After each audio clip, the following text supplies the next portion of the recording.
A TVI tem vindo a publicar, desde há 3 semanas, gravações a que tivemos acesso das reuniões do Conselho Superior do Grupo Espírito Santo. No primeiro dia, demos conta dos fundamentos dessa decisão e revelámos também a troca de correspondência que se tentou estabelecer entre 4 ramos da família Espírito Santo e a TVI. Nos últimos dias recebemos uma nova comunicação, da qual entendemos dar conta porque queremos assumir este processo de forma transparente, aproveitando para explicar os nossos fundamentos.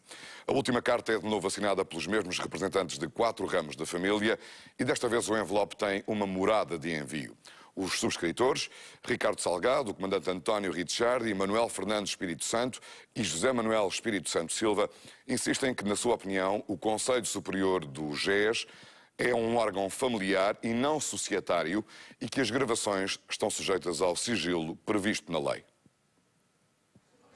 É a terceira carta enviada à TVI por 4 membros do Conselho Superior do Grupo Espírito Santo e nela avisam que vão avançar com procedimentos judiciais contra a estação. Tal como as 2 primeiras missivas, esta carta, datada de 19 de dezembro, é assinada por António Ricciardi, Ricardo Salgado, Manuel Fernandes Espírito Santo e José Manuel Espírito Santo Silva, que representam 4 dos 5 ramos da família, presentes no Conselho Superior do Grupo. O 5º ramo é representado por Pedro Mosqueira do Amaral, que não assina nenhuma das cartas. Em causa está a divulgação no Jornal das 8 de 17 de dezembro das gravações das reuniões do Conselho Superior do GES. Nessas gravações podem ouvir-se os vários membros a discutir a distribuição do dinheiro recebido por uma empresa do grupo, a ESCOM, pelos serviços prestados, no caso dos submarinos.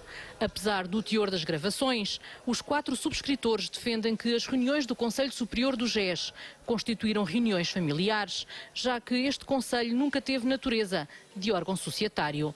Dizem que, dada a divulgação, vão recorrer a mecanismos judiciais e pedem que as gravações sejam remetidas ao Conselho Superior.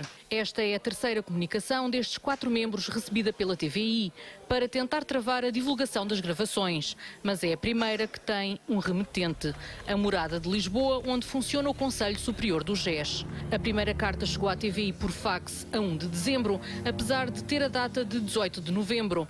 Vinha de um número atribuído à Espírito Santo Resources, para onde a TVI respondeu e que deu sinal de recebido. Apesar disso, a 4 de dezembro chegou uma segunda carta à TVI, entregue em mão por um emissário de Ricardo Salgado, num envelope sem qualquer remetente. A Direção de Informação da TVI entende que estas conversas não revelam nenhum tema familiar. Não é tratada em nenhum dos certos que publicámos até agora matéria do foro familiar, pessoal ou privado. Pelo contrário, o que revelamos até agora, e é assim que pretendemos continuar, são conversas editadas em que se percebe a dinâmica de liderança do Grupo Espírito Santo, o processo de tomada de decisão, a influência dos representantes de cada ramo da família e as decisões, algumas delas tomadas nas próprias reuniões, que tinham pura e simplesmente a ver com as atividades económicas do grupo. A Direção de Informação da TVI entende que, apesar de uma parte destas conversas ter sido transcrita pelos jornais Sol e I, a sua gravação sonora confere uma dimensão e uma percepção muito diferente à forma como o grupo foi gerindo a sua situação ao longo do último ano. Continuam várias perguntas por esclarecer. Por que razão e a partir de quando foram efetuadas estas gravações? Quantas cópias eram feitas? Quem as conservava e com que finalidade? Por que razão Ricardo Salgado afirmou na comissão de inquérito desconhecer que as reuniões eram gravadas? A direção da TVI compreende o incómodo de documentos desta natureza serem tornados públicos, mas considera que num eventual conflito de direitos e interesses prevalece o contrato com os espectadores e com o jornalismo. A ocultação destas conversas, a partir do momento em que delas tivemos conhecimento, seria, isso sim, pactuar com a opacidade, a falta de rigor e desonrar a verdade e a profissão que exercemos. A gravação de que damos conta hoje é da reunião do Conselho Superior do GES no dia 2 de junho. Foi o mês do descalabro final e público. A meio da reunião, que decorre sempre num ambiente de grande tensão e nervosismo, surge uma notícia que é lida por Ricardo Salgado e que leva um dos participantes a dizer: isto agora vai piar mais fino. É quando se sabe que as autoridades do Luxemburgo iniciaram procedimentos judiciais contra 3 empresas do grupo. Nesta reunião são feitos vários telefonemas perante o coletivo, um deles para o governador do Banco de Portugal e outro para o então secretário de Estado adjunto do primeiro-ministro, Carlos Moedas. É a reunião em que se percebe e em que os próprios dirigentes do grupo percebem que o fim se aproxima a galope.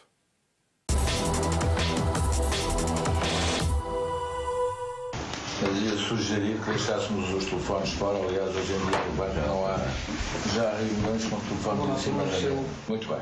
Só tive conhecimento desta situação extremamente preocupante quando li o relatório da auditoria da KPMG às contas da ES International do ano 2020. Só então me apercebi que as contas oficiais da ESI não refletem a verdadeira situação desta política. Nunca tive qualquer intervenção na gestão superior das contas do GES, envolvendo a movimentação de importantes fundos entre as diversas holdings na sociedade, denominada Eurofin, era executado pelo comissário ao Conde, Dr. Francisco Machado da Cruz, sob a orientação do Dr. Ricardo Sousa. Não posso, portanto, assumir qualquer responsabilidade numa situação que só agora tomei conhecimento. Sei perfeitamente, como administrador da ES International e presidente do Conselho de Administração, tenho sempre a responsabilidade de não ter procurado saber qual era a situação. Aí, de facto, estou tão responsável com as outras pessoas e filo por inteira e completa confiança nas pessoas. Neste momento, há uma necessidade de escolher entre a unidade e a destruição do grupo. Eu ouvi aqui uma primeira frase do seu comandante sobre quem é responsável por quê. Eu gostava de lhes dizer o seguinte: nós temos que assumir responsabilidades. E responsabilidades de funções que não cumprimos. Todos nós, incluindo o tio. Incluindo o tio. Tá? Porque não é possível que as pessoas tenham todas recebido o mesmo e não tenham assumido sequer a responsabilidade das suas funções. Não há nada que estabeleça a minha função executiva de ser responsável pela administração e pela contabilidade da ES International. Tá? Não está escrito em parte nenhuma. Eu vi os relatórios do Francisco Machado da Cruz, como todos nós vimos. O tio, inclusivamente, assinou. Eu assinava as atas com o Manuel Fernandes. Com certeza, presumi que tivessem certo. Nada disso passou. Eu falo por mim, o meu pai falará por ele, portanto eu não respondo por essa situação. Quero que se consiga abafar e que se consiga resolver isto. Quanto pior isto sair para fora, pior será. Para todos. A Rio Forte, onde eu sou presidente, tem 800 milhões emprestados à ESI. A minha preocupação neste momento é se nós conseguimos realmente sobreviver.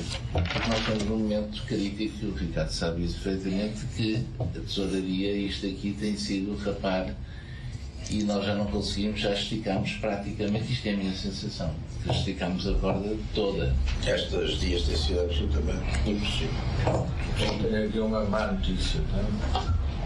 Vou passar a ler. A Procuradoria de Luxemburgo abriu hoje um inquérito a 3 empresas do Grupo Espírito Santo, na sequência de irregularidades detectadas na holding Espírito Santo International, sediada em Drão, sabe o doutor fonte da instituição. As autoridades luxemburguesas estão Espírito Santo Controle, Espírito Santo International e Espírito Santo Financial Group, todas sediadas no Luxemburgo. Isto agora vai piar mais fino e temos aqui um problema sério.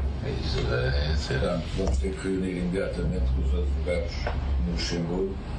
Isto é um escrito do céu e a terra. Essa alternativa for um event of default da ESI, e eu acho que o Banco de Portugal vai perceber que um event of default da ESI durante o aumento de capital, que não é nada impossível, próximas semanas, significa falhança do aumento de capital do BES.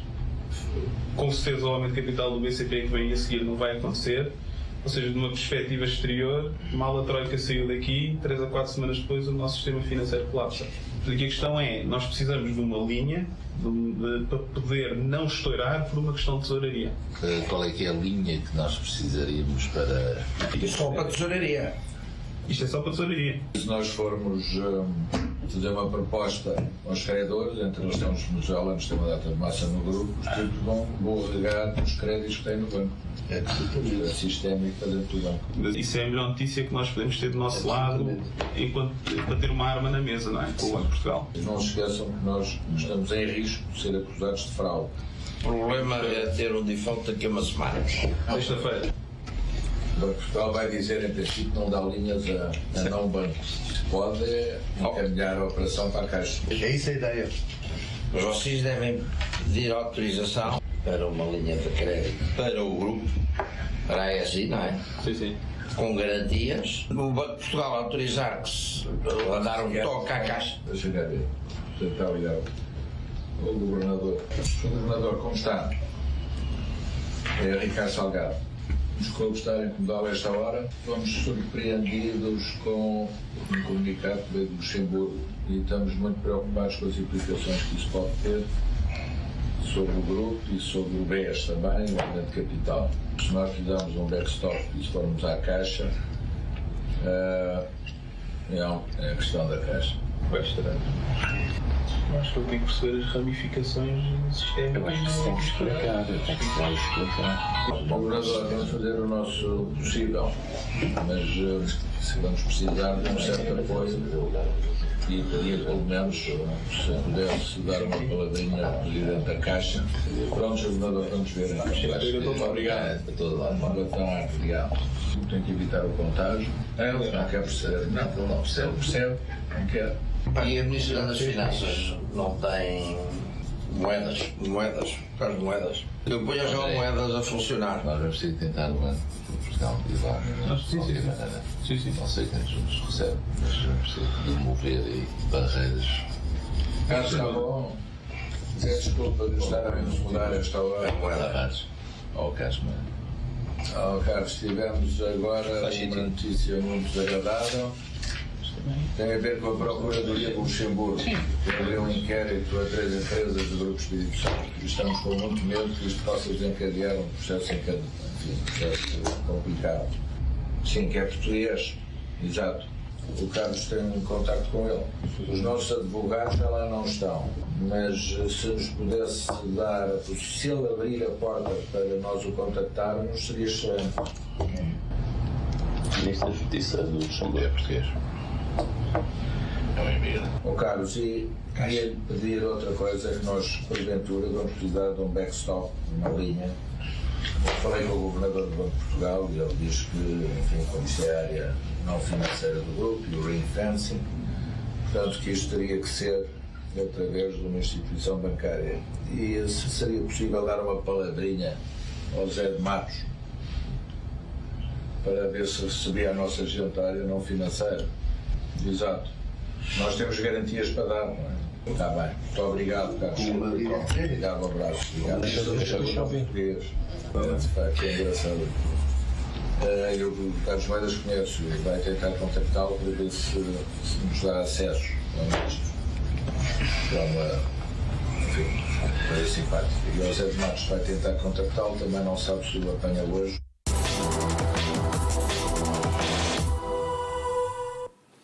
A notícia lida por Ricardo Salgado nesta reunião do Conselho Superior é esta, tal como está reproduzida no site da TVI. É do dia 2 de junho, o mês em que a queda do grupo foi imparável e estrondosa.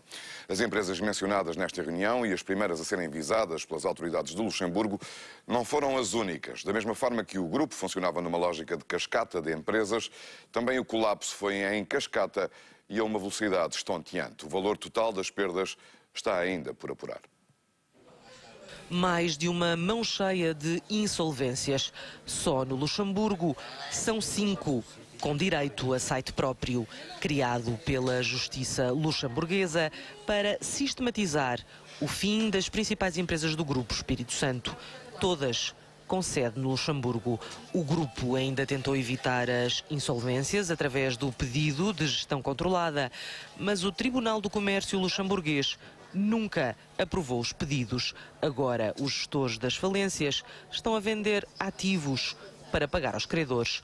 Ligadas entre si, formam uma organização em cascata, intrincada e muito confusa. Mas vamos por partes a cada uma dessas empresas. Começamos com a Espírito Santo Control. Era a sociedade que reunia as posições acionistas dos 5 ramos da família Espírito Santo. Detinha metade da Espírito Santo International, que controlava os ramos financeiro, e não financeiro. Foi aqui, na ESI, que foi escondido o passivo do grupo. Nem toda a dívida estava reconhecida nas contas e a descoberta acabou por criar uma derrocada fatal em todo o grupo. Da ESI saía a Rio Forte, a sociedade de topo do ramo não financeiro do Grupo Espírito Santo, que detinha saúde, hotéis, viagens, a herdade da Comporta, empresas de energia e agropecuária. E ainda a Espírito Santo Financial Group, a entidade que controlava o ramo financeiro do GES, em conjunto com o Crédit Agricole, controlava por sua vez o Banco Espírito Santo e detinha ainda a seguradora Tranquilidade, entretanto já vendida. Há também a Esfil, Espírito Santo Financière, uma sucursal da Espírito Santo Financial Group, que se centrava nos ativos financeiros em França e na Suíça. Falta ainda outra insolvência, a da Espírito Santo Irmãos. Com sede em Portugal, abriu insolvência depois de um falhado processo de revitalização. Deve mais de 2 mil milhões de euros. E não consegue financiamento. E foi a falta de financiamento que levou Ricardo Salgado a recorrer à ajuda política. Fala com Carlos Moedas para chegar à Caixa Geral de Depósitos e à Justiça do Luxemburgo. O agora comissário europeu não negou o contacto do homem forte do BES, mas garante que não falou com o presidente da CGD para agilizar uma linha de financiamento, nem com o ministro da Justiça luxemburguês para saber pormenores de processos levados a cabo pela Procuradoria do Grão-Ducado. À época do telefonema, Moedas era secretário de Estado adjunto do primeiro-ministro e, em declarações ao Jornal Público, não se alongou sobre o tema. Nunca tomei qualquer iniciativa que desse seguimento à conversa. Quando Salgado finalmente bateu à porta do primeiro-ministro, chegou ao fim da linha. A recusa de Passos Coelho em utilizar dinheiros públicos para salvar grupos privados manteve-se inabalável e deu o toque de finados da família Espírito Santo.